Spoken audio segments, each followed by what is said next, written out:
The galaxy was dying, and everyone knew it. The Vertok swarm had consumed 47 worlds in less than 2 cycles and showed no signs of stopping, and the Galactic Council chambers on Zentara Prime echoed with desperate voices arguing over solutions that didn't exist, and General Kethfer of the Theln Concordat stood before the holographic display, watching red markers spread across the star map like a plague, and each marker represented billions of lives lost.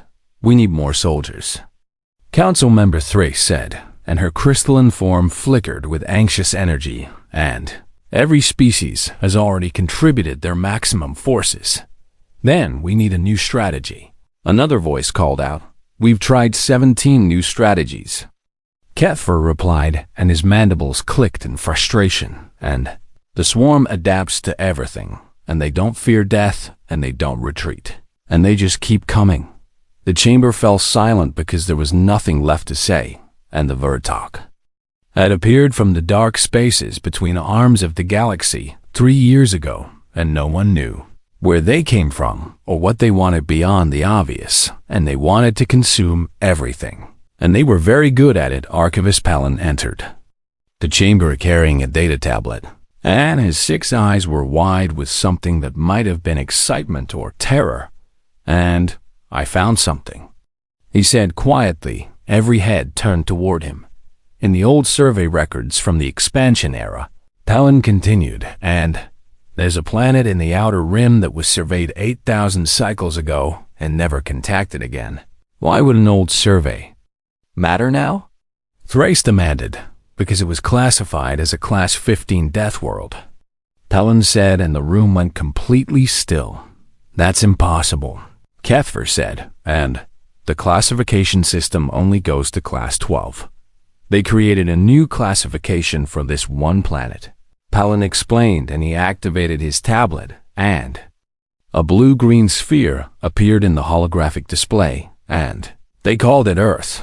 The survey data began scrolling across screens, and Kethfer read it with growing disbelief. "And gravity, nearly double the galactic standard, and an atmosphere so reactive it could combust, and weather systems that generated continent-destroying storms and tectonic activity that regularly reshaped the surface, and water that covered most of the planet and was filled with salt and predators and native life forms that were universally aggressive and territorial.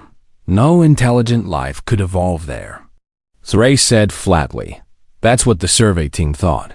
Palin agreed, but I accessed some recent monitoring data, and there are cities, and there are orbital satellites, and there are electromagnetic signals everywhere, and something is alive there, and something that builds and communicates and has technology. Kethfer felt his blood run cold, because if something could survive on that nightmare world, then what kind of creature must it be? "I propose we make contact," Palin said, "and if they survived that environment, then perhaps they can survive the VRTOK." The debate lasted 3 hours, and in the end, desperation won, because it always does. And the Council authorized a contact mission, and Kethfer volunteered to lead it personally, because he needed to see this with his own eyes. The journey to Earth took 2 weeks, and Kethfer spent most of it reviewing the survey data and trying to imagine what kind of species could call that hell home in his ships. Medical Officer Dr. Yana insisted the gravity alone would kill most known species within days, and the native microorganisms would finish off any survivors. "We'll need full environmental suits," Yana said, and even then I can't guarantee safety," noted in the report. Kethfer replied they entered Earth's orbit on a cycle that the locals apparently called Tuesday, and the planet looked deceptively beautiful from space and all that.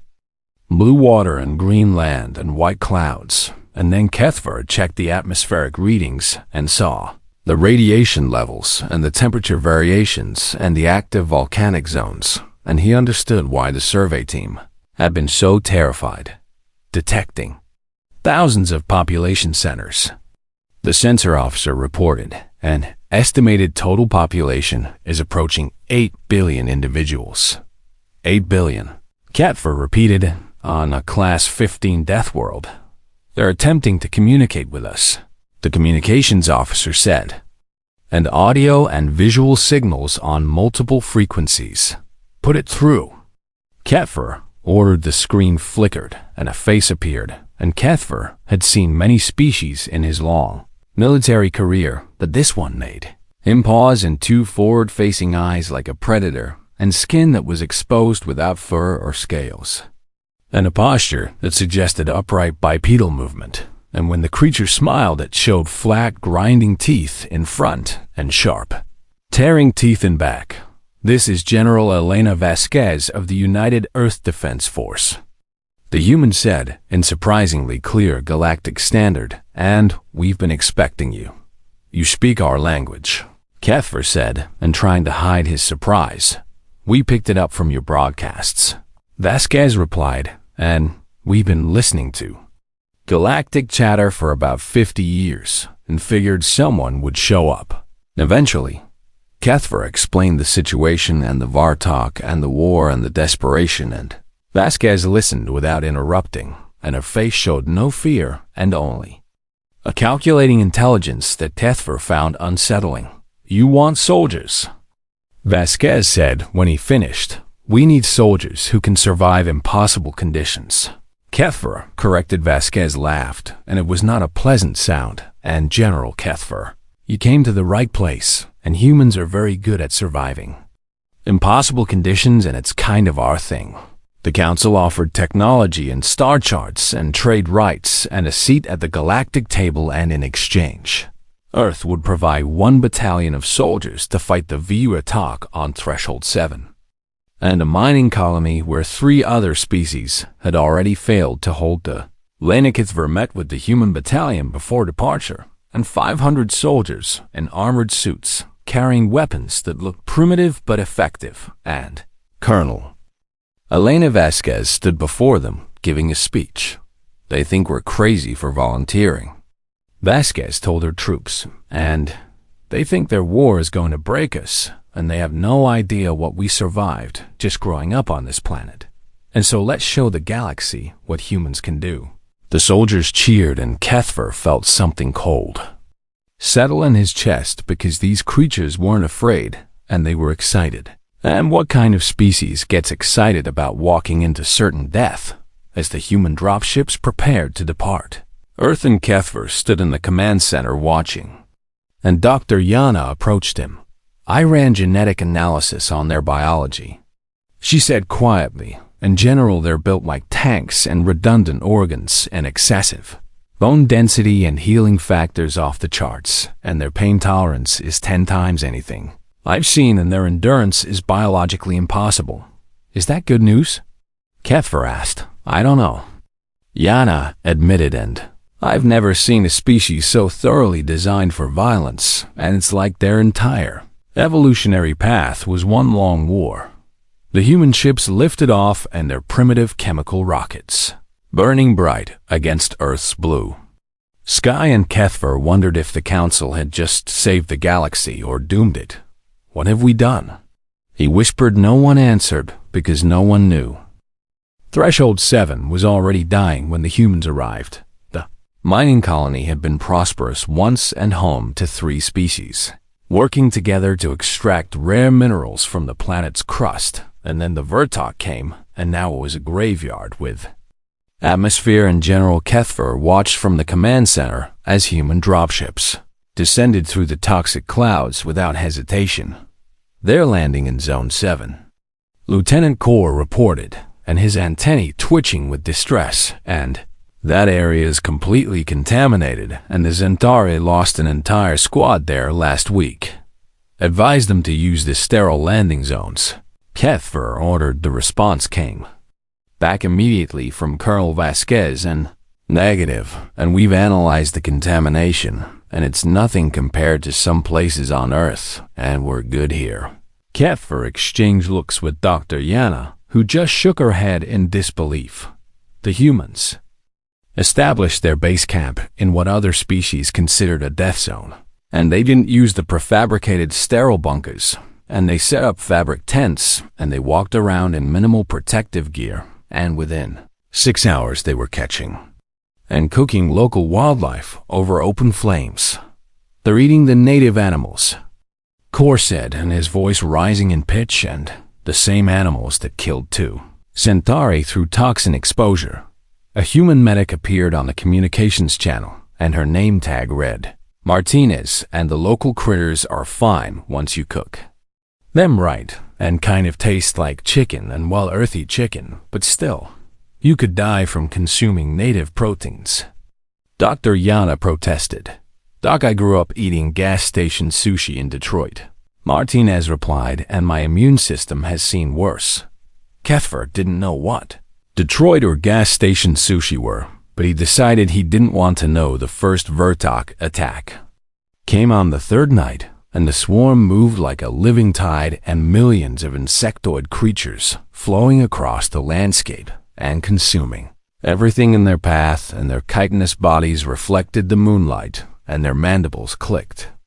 In terrible unison, standard protocol was to retreat to fortified positions and use long-range weapons to thin their numbers and avoid close contact at all costs, because the Vertok were individually weak but overwhelming in mass, and their acid blood made melee combat suicidal. The humans had apparently not read the protocol manual, though watched in horror as Colonel Vasquez gave the order to advance, and 500 humans charged directly into the swarm, and they were screaming, and their war cries echoed across the barren landscape, and they sounded almost happy. What are they doing? Kethver demanded, and they'll be slaughtered, but they weren't.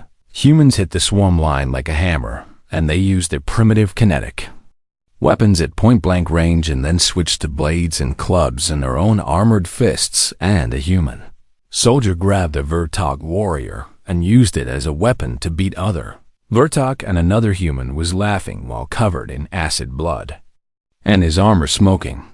They're insane. Lieutenant Kor whispered.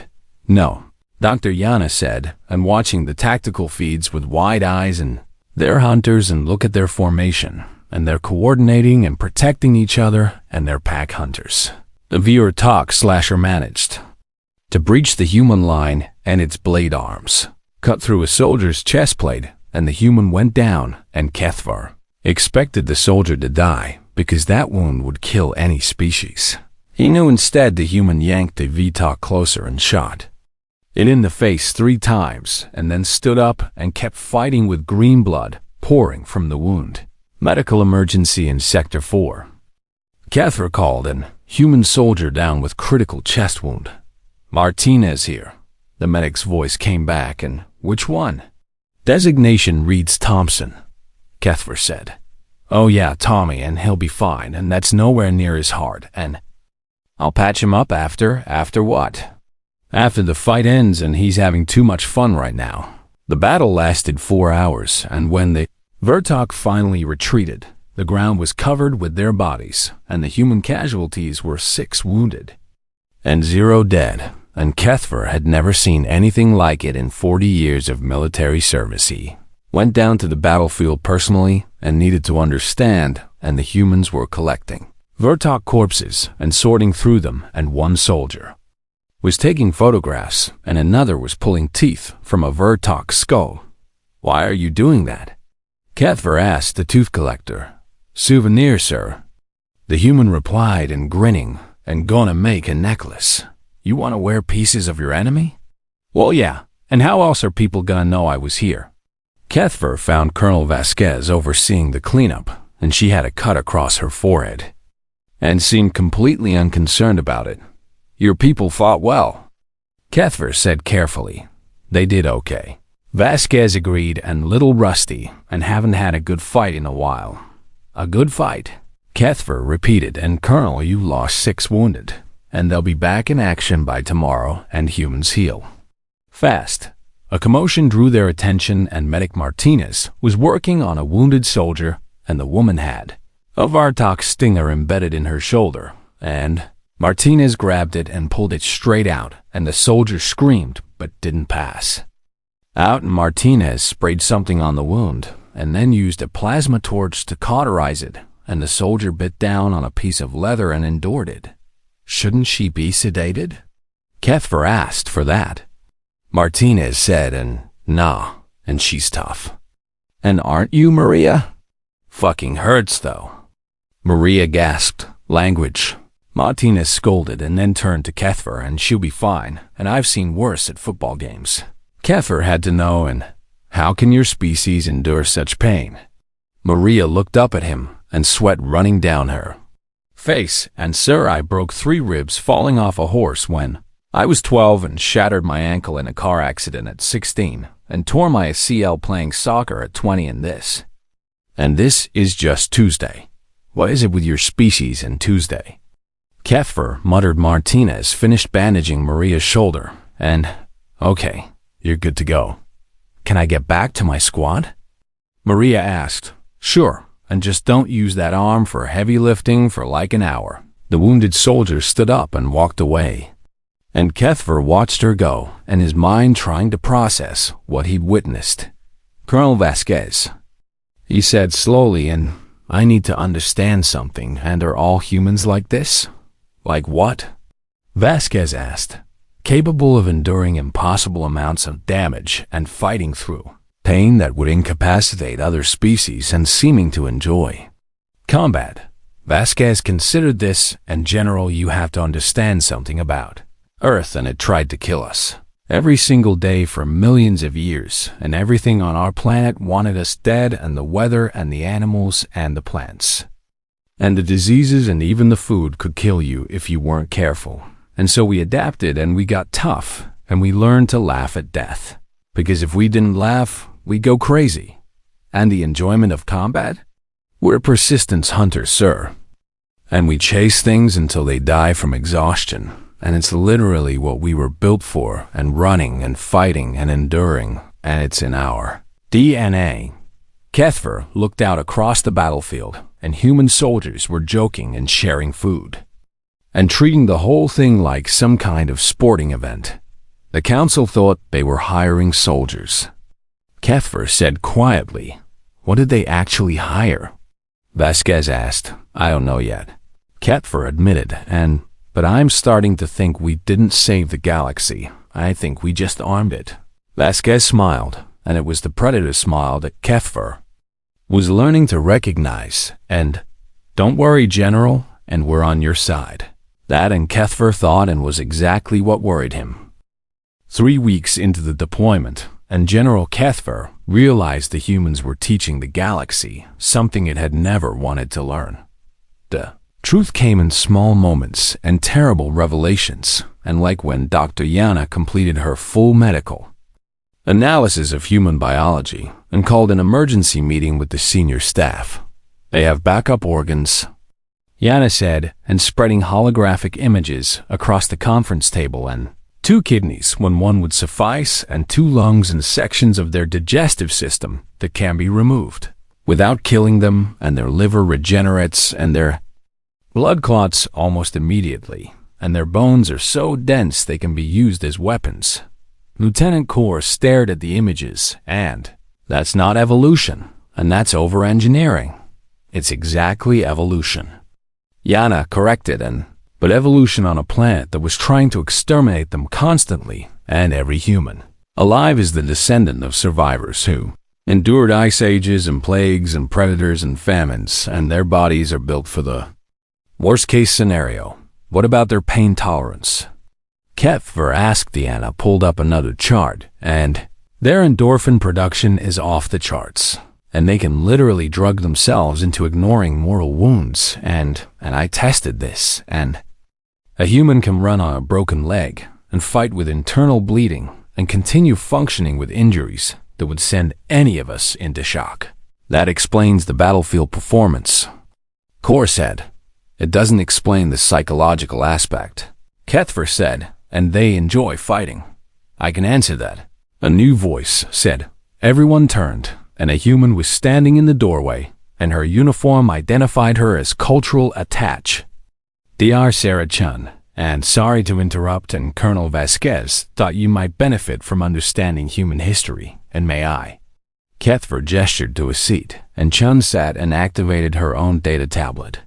Let me tell you about humanity. Chun began, and we have records going back about 10,000 years, and written records anyway, and our history is basically one long war, interrupted by brief periods of preparing for the next war.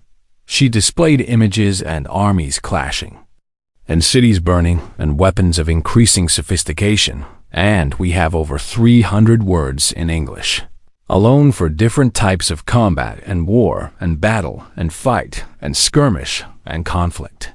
And we have professional soldiers, and we have warrior cultures, and we have military academies, and we teach our children strategy games based on historical battles. Surely not all human cultures are militaristic. Kethver protested. You're right. Chun agreed, and some cultures focus on defense, and some on offense, and some on guerrilla tactics, and some on siege warfare. But every single human culture has a military tradition, because if you didn't, you got conquered by someone who did. She changed the display and showed a planet covered in ice, and this was Earth 20,000 years ago, and an ice age that should have killed us, and we survived by hunting animals 3 times our size, and we made weapons from their bones and clothes from their skin, and we walked across frozen continents to find food. Another image in cities collapsing and people dying, and this was the Black Death in the 14th century and killed half of Europe. And we survived, and this was smallpox and killed millions, and we survived, and this was the Spanish flu and killed millions more, and we survived. Diseases are natural. Yana said. Every species faces them, not like we do, Chun replied, and Earth is a plague world, and our bodies fight off thousands of potential infections every day, and our immune system is so aggressive, it sometimes attacks our own bodies. And we live with bacteria in our digestive system that would kill most species, and we consider this normal. Kethver felt something cold settling in his stomach, and what else should we know? Chun smiled, and it was not a happy expression, and we have entertainment based on violence and sports where people hurt each other, and movies about war and books about combat and music about death, and we give our children toy weapons, and we play games about survival, and we tell stories about heroes who fight against impossible odds. That's disturbing. Kor said quietly. To you maybe, Chun said, and to us, it's culture, and it's how we process our reality, and we live on a planet that has tried to kill us with asteroids and supervolcanoes, and earthquakes and tsunamis and hurricanes and tornadoes, and droughts and floods and ice ages and heat waves, and we're still here. And so, yeah, we make jokes about it, and we celebrate violence in controlled settings, and because the alternative is going insane. Kethver thought about the Vertok and their strategy of overwhelming force and terror tactics, and the swarm uses fear as a weapon. He said slowly, I know.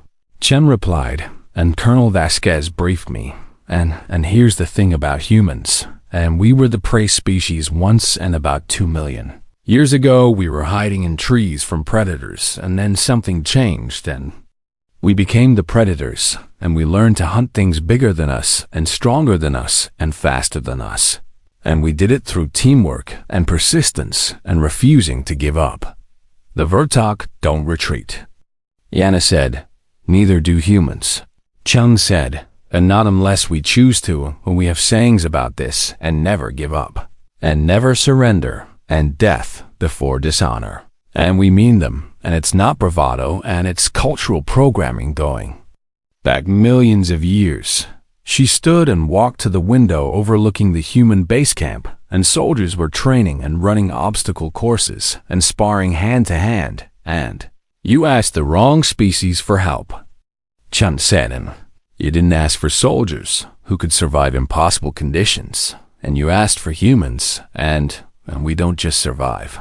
And we conquer, and we dominate, and we win, and it's literally what we do. The council just wanted to hold the line. Kethver said, humans don't hold lines. Chun replied, and we push them forward and always forward.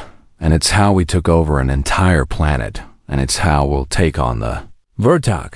Later that night, Kethfer couldn't sleep, and he reviewed footage. From the training exercises and humans doing things that should be impossible and climbing walls and carrying twice their body. Wade in fighting multiple opponents and never stopping and never slowing, a message came through on his private channel. "And Colonel Vasquez can't sleep either?" she asked. "How did you know?" "I can see your office light from here," Vasquez said. "And want to talk about it?" "I'm trying to understand your species," Kethfer admitted. "Good luck with that."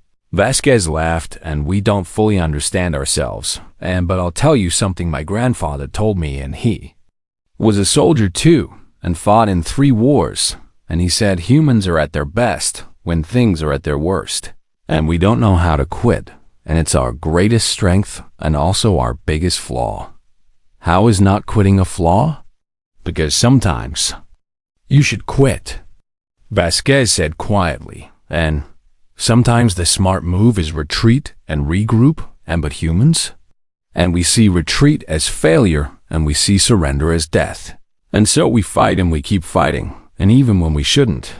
The Vertok operate on overwhelming force," Kethfer said, "and they've never encountered an enemy that fights back this hard." "I know," Vasquez said, "and I've been studying their tactics, and they're used to enemies that break, and that run, and that give up, and they have no protocol for enemies who enjoy the fight." "Do you?" Kethfer asked. "And enjoy it?" Vasquez was quiet for a moment. "And honestly?" "And yeah, and not the killing part, but the challenge and the test and proving that I'm stronger and faster and smarter, and it's primal, and it's in my blood and every human's blood. That terrifies me." Kethfer admitted. "It should," Vasquez said, "and we terrify ourselves sometimes. And why do you think we have so many rules and laws and moral codes? And because without them, we'd be monsters, and we know this, and we live with this knowledge every day." Kethfer looked out at the human camp and hundreds of trained killers who chose to follow rules and chose to be heroes, but the choice was always there. "The galaxy is going to change," he said. "Yes," Vasquez agreed, "and the question is whether that's good or bad." "I don't know yet," Kethfer said. "Neither do we," Vasquez replied, but we're about to find out."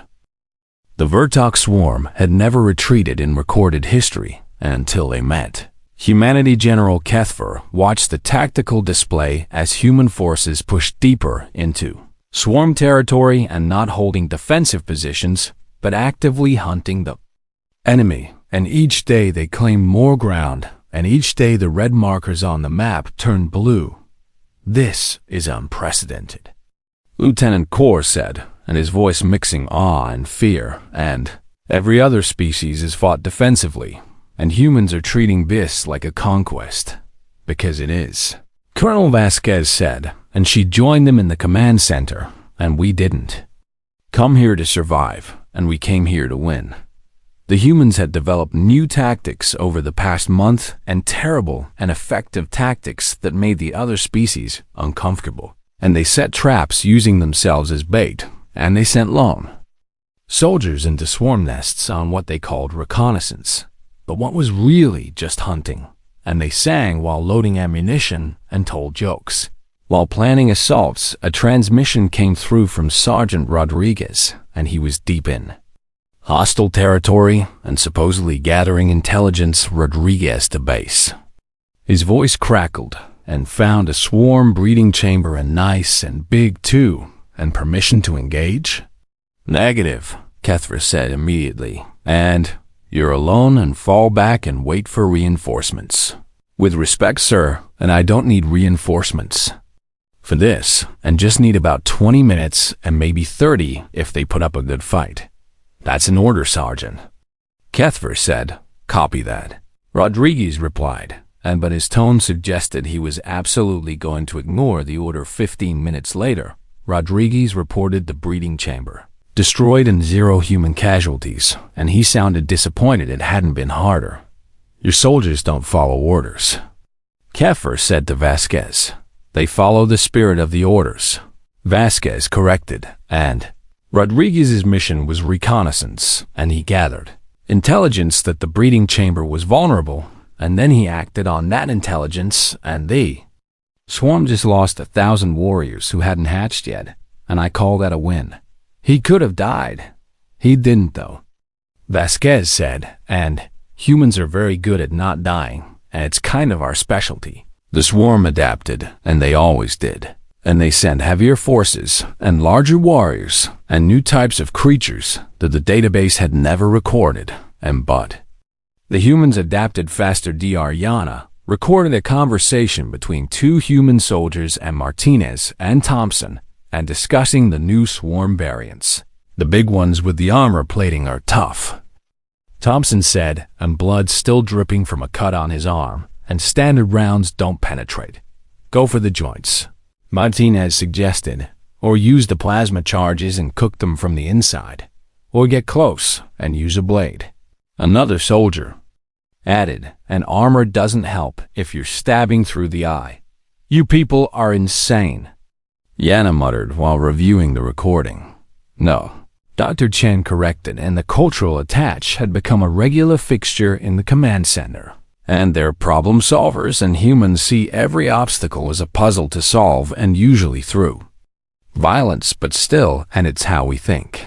The major battle came in the 6th week, and the swarm committed everything they had to breaking the human position, and 10,000 warriors in heavy armor and air support, and swarm intelligence predicted a 97% chance of human defeat. HFY began preparing evacuation protocols. We need to pull the humans back, he told the council via secure channel, and they're about to be overwhelmed. Agreed. Council member Thrace said, an authorized full retreat. HFY sent the order to Colonel Vasquez, and her response came back immediately. Negative on the retreat, General. Colonel, you're outnumbered 20-1. HFY said, and this is a tactical withdrawal and not a defeat. Sir, with respect, and we're not retreating, Vasquez replied, and her voice was calm and almost happy, and we're right where we want them. Explain.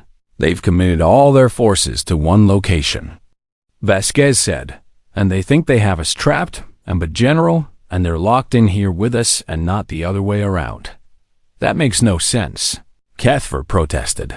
It will, Vasquez said, and trust me and just watch. The swarm attacked at dawn, and their forces darkening the sky and the ground shaking with their advance. And HFY watched the tactical feed, and expecting to witness the first human defeat. What he saw instead was humanity unleashed. The humans didn't retreat to defensive positions, and they charged forward to meet the swarm. And they were screaming war cries in a dozen languages, and their weapons firing and their blades flashing, and Vasquez was leading from the front, and her voice carrying over the chaos. Remember, and we're the descendants of people who hunted mammoths with pointed sticks, she shouted, and these bugs don't scare us. The humans hit the swarm line, and the impact was like a natural disaster, and they moved like a single organism, and covering each other and rotating positions and using the terrain and every advantage they could find. And when their ammunition ran out, they used blades, and when their blades broke, they used their fists. And when they couldn't fight, they dragged wounded comrades to safety and returned for more. A swarm heavy warrior broke through, and 30 feet tall and covered in armor, and its claws could tear through steel, and it killed 2 humans before Sergeant Rodriguez jumped on its back and climbed to its head and shoved a plasma grenade into its mouth. The explosion killed the warrior and threw Rodriguez 50 feet, and he hit the ground hard, and HFY expected him to be dead. But Rodriguez stood up and laughed, and blood running from his nose, and did you see that? He shouted to no one in particular, and that was awesome.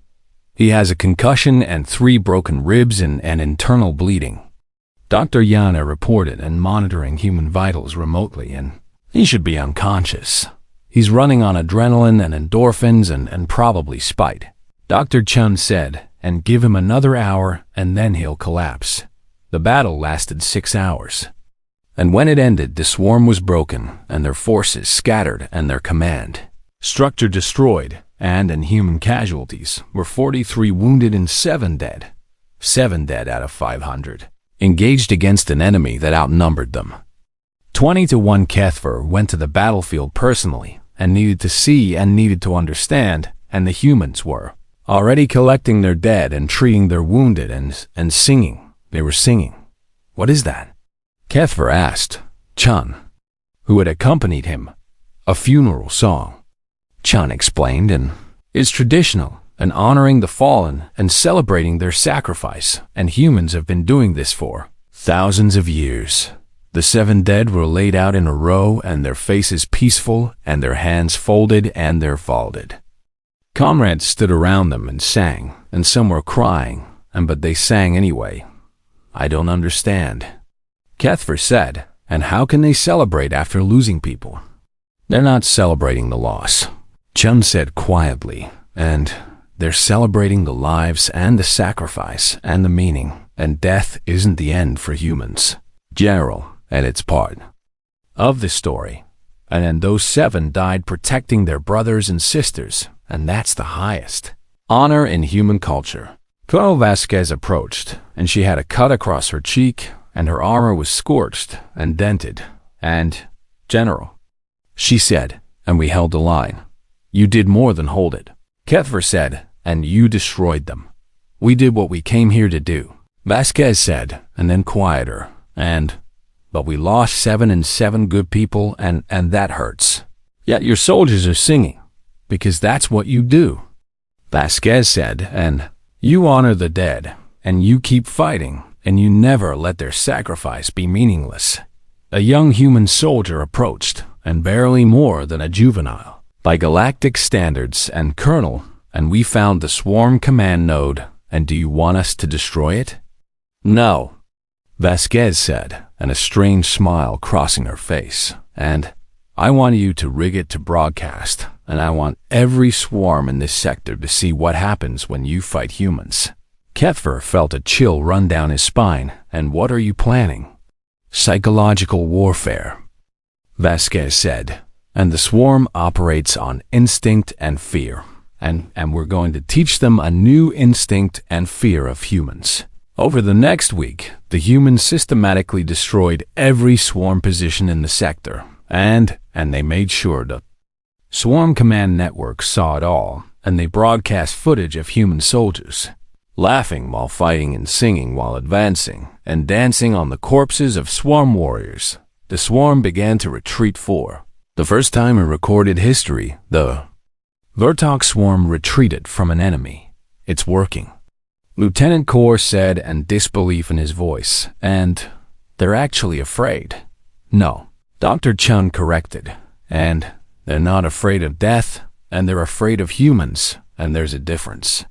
Kethver reviewed the intelligence reports, and the swarm was pulling back across multiple sectors and reorganizing, and for the first time, their advance had stopped. The council sent a message of congratulations, and the humans had done the impossible, and Kethver read the message and felt no joy because he understood now what the council had released into the galaxy. Not soldiers, and not warriors, but something worse, humans, and who didn't just fight to survive, but fought because they were built for it and trained for it and loved it. And that, and Kethver thought watching human soldiers celebrate their victory was the most terrifying thing of all. The war was over, and humanity had won 3 months after the humans arrived. At Threshold 7, the Vertox swarm was broken and scattered, and fleeing into the dark spaces between stars, and for the first time in 200 years, the Galactic Council knew peace, but General Kethver couldn't celebrate. He stood in the Grand Council, chamber on Zentara Prime, and watching 500 human soldiers receive medals of honor and commendations and an official gratitude from a galaxy they'd saved.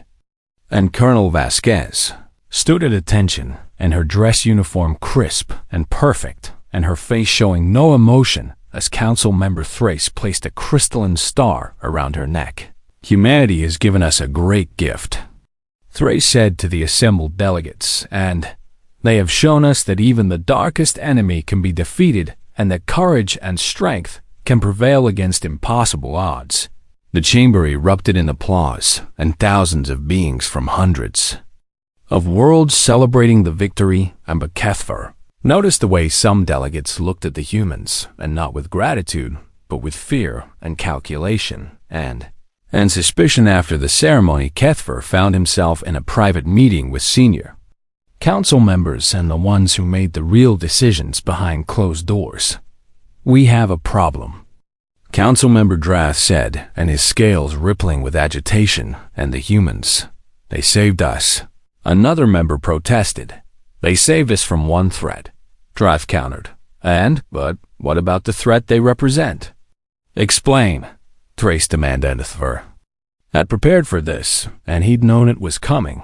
And during the campaign, one compiled extensive data on human capabilities, he said, and activated a holographic display. "And they are more aggressive than any species we've encountered, and more resilient, and more adaptable, and more dangerous."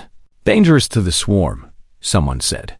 "Dangerous to anyone who opposes them," Kethver corrected. "And they don't have a concept of acceptable losses, and they don't retreat, and they don't surrender, and they genuinely enjoy combat. And this isn't propaganda, and it's cultural and biological reality." He showed footage from the battles and humans charging impossible odds and laughing while fighting and singing songs about death, and every human is a potential soldier. Kethver continued, "And they have 8 billion individuals on their homeworld, and all of them evolved in conditions that would kill most of us. And if they ever decided to expand aggressively, there's no force in the galaxy that could stop them." The chamber fell silent. "What do you propose?" Thrace asked quietly. "Containment," Drath said, "and we grant them their medals and their thanks, and then we politely ask them to return to Earth, and we establish a monitoring network around their system, and we limit their access to galactic technology, and we make sure they never become a threat. That's imprisonment." Another council member objected. "That's survival," Drath replied, "and we cannot allow a species this dangerous to roam freely through the galaxy." Kethver wanted to argue, but he couldn't, and because he'd seen what humans could do, and he'd watched them systematically destroy an enemy that had consumed 47 worlds, and they'd done it in 3 months. "Let's put it to a vote," Thrace said. Before anyone could respond, the chamber doors opened, and Colonel Vasquez walked in, and she wasn't supposed to be here, and this was a private session, but she entered anyway, and her footsteps echoing in the sudden silence. "Colonel," Thrace said in surprise in her voice, "and this is a closed meeting." "I know," Vasquez said, but I thought you might want to hear the human perspective before you vote on locking us away." "You were listening," Drath accused. "Your chambers aren't as secure as you think," Vasquez replied, and moving to the center of the room. Yes, and we've known about your surveillance and your monitoring and your concerns about humanity since the day we arrived." "Then you know why we're concerned," Kethver said. "I do," Vasquez agreed. "And you're afraid of us, and you should be, and we're terrifying, and we know this." She turned slowly and looking at each council member in turn. "And let me tell you something about humans," she said, and her voice carrying in the quiet chamber, "and we are everything you think we are, and we're aggressive and violent and stubborn, and we love to fight, and we've spent our entire history killing each other over land and resources and ideas and in religion. You're not helping your case." Someone muttered. "I'm not finished," Vasquez said, "and we're all those things, but we're also capable of incredible compassion and loyalty and in sacrifice. And those 7 soldiers who died on Threshold 7, and they died protecting people they'd never met and from a species they just learned existed, and they did it because it was the right thing to do." She pulled out a data tablet and displayed images and human cities and human art and human children playing. "And this is Earth," she said, "and this is what we protect. And yes, we're dangerous, but we only become monsters when someone threatens what we love. How do we know you won't decide the galaxy is a threat? Drath demanded. Because we're not stupid, Vasquez said bluntly, and we know we're the new species here, and we know we have a lot to learn, and we know that aggression without wisdom leads to extinction, and trust me, and we've almost destroyed ourselves enough times to learn that lesson. She walked to the window and looking out at the city below, and you want to contain us on Earth? She asked, and fine, and do it, but know this, and we survived on a Class 15 Deathworld for millions of years, and we'll survive your containment too. And in one day, and maybe not this generation, but someday, and we'll break out, and when we do, it won't be as friends. The threat hung in the air, and not hostile, but factual, and a simple statement of reality. What do you want? Thrace asked. What? We've always wanted, Vasquez replied, and a place in the galaxy and friends and allies, and a chance to prove we're more than just weapons. She turned back to the council, and you asked us for help, and we gave it, and we bled for you, and we died for you, and now you want to imprison us because we were too good at the job you hired us for? We're trying to prevent future conflict, Kethver said quietly, by creating the exact conditions that would guarantee it. Vasquez countered, and General, you've studied human history, and what happens when you try to suppress a people who believe in freedom? They rebel, Kethver admitted. They rebel.